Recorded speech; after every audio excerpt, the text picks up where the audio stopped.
It's been 58 years since Martin Luther King led the historic March on Washington. And this weekend, thousands are expected to attend marches across the country, including in our nation's capital, to demand more action to expand voting rights. And for more on this, I'm joined by NAACP President Derrick Johnson, whose organization, you may know, recently launched a national campaign to combat voter suppression. Thanks so much for joining us, Derrick. Thank you. We know you wrote an op-ed in USA Today earlier this week emphasizing that voting rights should not be a partisan issue, and yet the reality is it very much is. The House recently passed the John Lewis Voting Rights Act this week along party lines, but it faces an uphill climb in the Senate. Are the numbers just not there to get these bills to President Biden's desk? Well, we'll need 50 members of the Senate to support protection of our voting rights. We should not allow a procedural rule that was used by segregationists to impede our democracy. And that's what we're up against now. With NAACP, we're saying that there are 50 senators in the United States Senate to pass this legislation. It's not about partisanship. It is about our democracy. And yet, given that Democrats are struggling to find a path forward on enough votes in the Senate on legislation, what's the end goal for the protests this weekend? What's the message? Well, it is continue the heightened urgency to make sure that this is a priority. If members of the Senate can come together and pass a $3+ trillion package, surely they can pass legislation to protect the right to vote. This is not about one community. This is about our democracy. We're looking at the collapse of that took place in Afghanistan. We send young people abroad to fight for this democracy. Surely we can pass legislation to protect it here on our home front. You're well aware, Derrick, that while President Biden has previously called the pair of voting rights bills in Congress a national imperative, he hasn't seemed to make it a big administration priority, with issues like infrastructure, as you mentioned, and Afghanistan dominating the White House's time right now.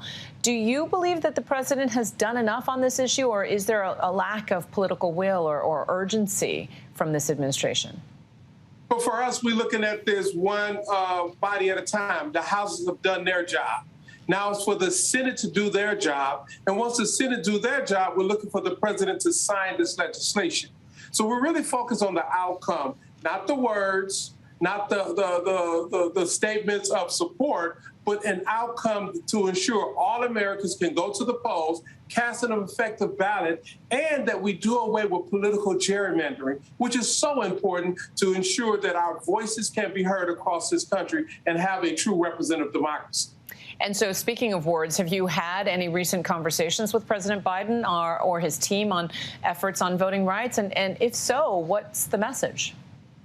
Well, my message has been consistent. We are in ongoing communication with both the leader of the Senate, the administration, and our message is very clear.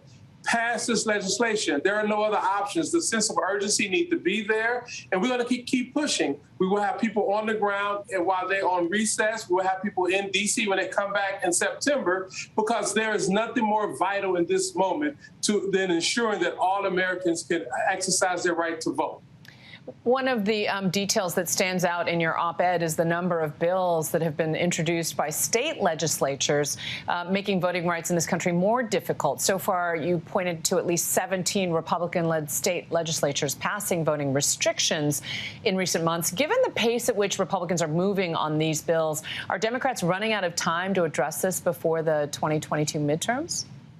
Well, it's unfortunate that elected officials are trying to select their voters. In a democracy, voters select those who represent them, not the other way around.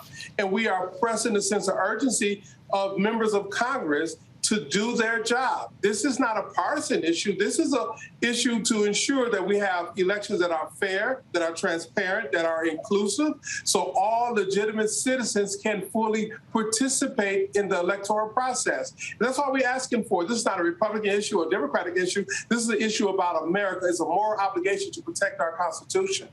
And I want to get your reaction to another question brewing in the nation's capital today in the headlines.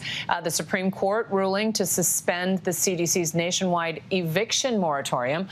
Congressman Cori Bush, who led a protest that successfully led to the administration taking action to extend that moratorium, said in a statement today that the Black and brown communities, and especially Black women, will bear the brunt of this decision. Your reaction? You know, Congresswoman Cori Bush is speaking from a personal experience. It is unfortunate in the midst of a current homelessness crisis that we are witnessing in this country, something that's been building up for several years, is going to be compounded by individuals being evicted. We must have a permanent solution to the ability of individuals to be in housing. That's important. When you go to Los Angeles and you see the level of homelessness, you go to Seattle, Washington, or you name the metropolitan area, you see the cross-section of loss of opportunity, the lack of job opportunity, the need for mental health support, and young children who are living in cars and in tents. It is a national disgrace. We must address the issue of homelessness. We must address the housing crisis as it has confronted this nation for several years now. Derrick Johnson, president of the NAACP, thank you so much for your time. Thank you. Hi, everyone. George Stephanopoulos here. Thanks for checking out the ABC News YouTube channel. If you'd like to get more videos, show highlights, and watch live event coverage, click on the right over here to subscribe to our channel. And don't forget to download the ABC News app for breaking news alerts. Thanks for watching.